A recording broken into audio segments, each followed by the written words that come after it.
balita, bilang sa National Anti-Drug Campaign Program ng pamahalaan, sumalang ang mahigit 100 sundalo ng Armed Forces of the Philippines sa drug testing. Para sa detalye, balita mo kami, Waywaya Macalma. Nagsagawa ng random drug test ang hukbong katihan ng Pilipinas. Ito upang mapanatili sa hanay ng mga sundalo ang drug-free bilang tagapagtanggol ng bayan. Sa kabuuan, 110 Army personnel ang sumailalim sa random drug test habang 51 personnel mula sa Army General Hospital.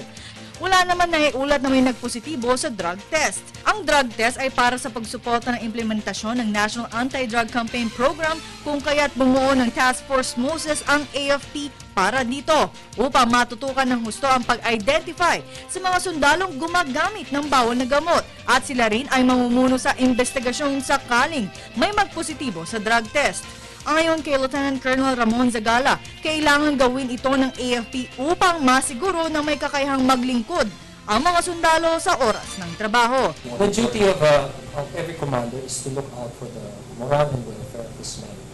And of course, he also looks out for discipline issues and looks out for any possible misdoings of any men under their command.